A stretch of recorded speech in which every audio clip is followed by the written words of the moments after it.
Let me ask you something. Do you think you're intelligent? What does that even mean? Because here's the truth that nobody wants to tell you. Most of what you believe about intelligence is complete nonsense. You've seen those articles, right? 10 habits of intelligent people. Number 7 will shock you.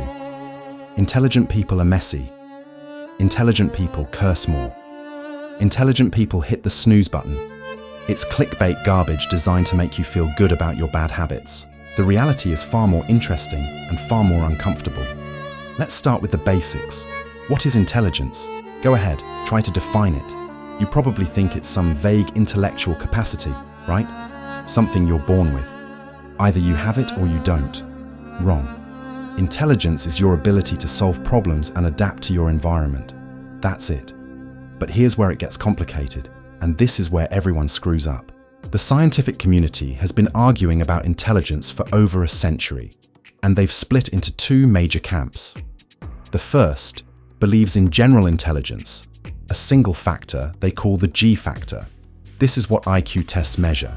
The second camp believes in multiple intelligences, the idea that you can be musically intelligent, emotionally intelligent, spatially intelligent, and so on.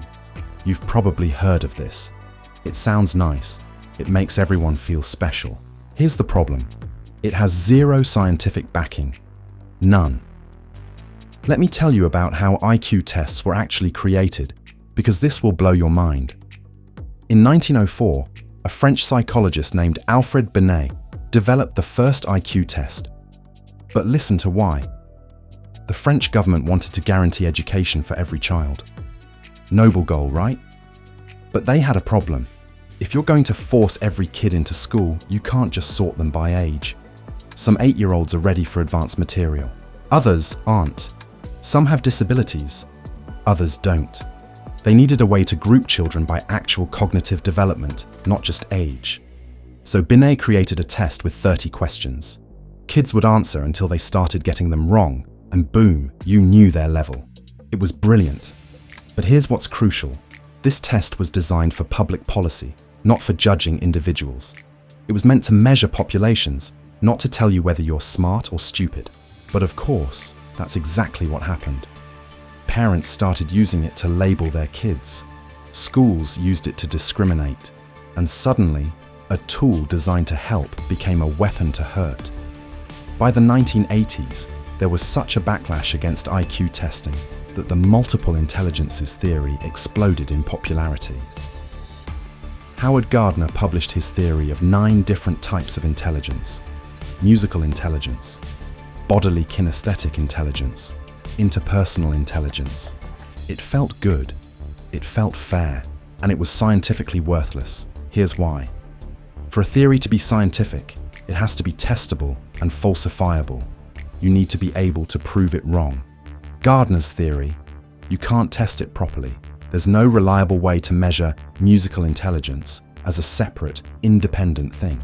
And when researchers tried, they found that these so-called separate intelligences actually correlate with each other.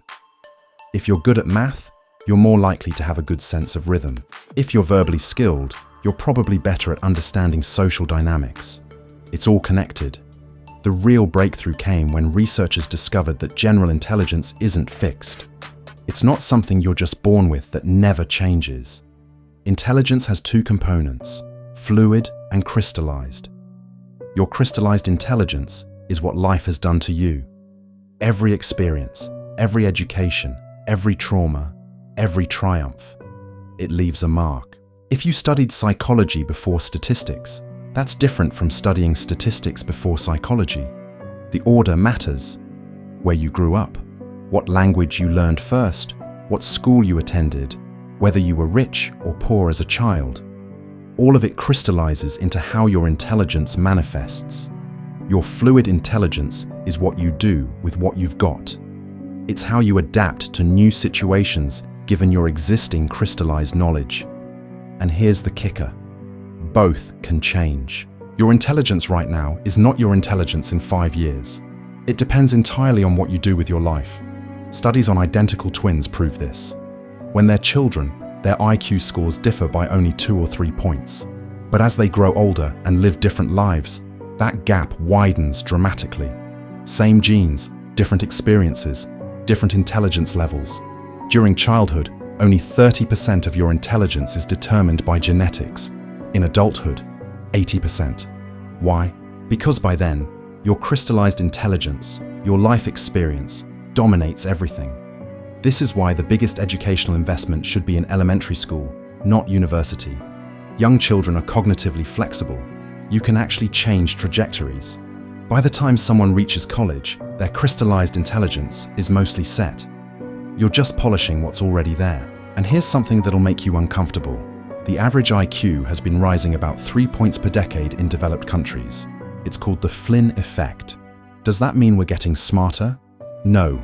It means we're getting better at taking tests.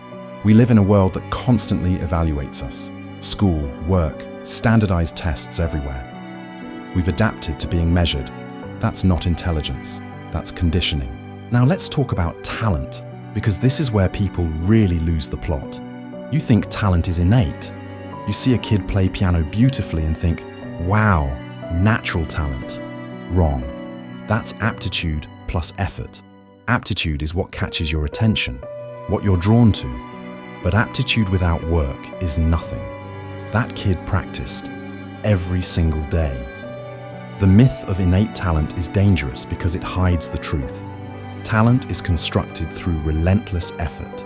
The difference between someone who's good at something and someone who's exceptional is thousands of hours of deliberate, often boring practice. Learning isn't fun.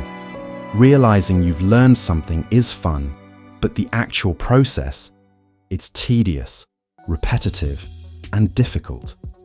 Here's the brutal truth about intelligence that no one wants to hear.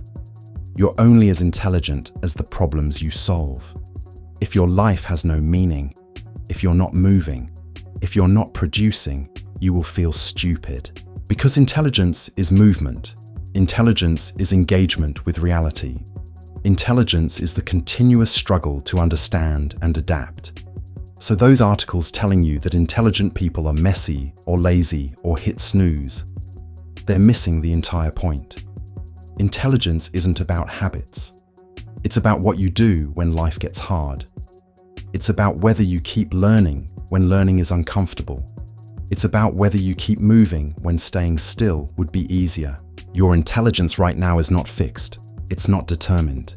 It can grow or shrink based entirely on what you choose to do next. The question isn't whether you're intelligent. The question is, what are you going to do about it?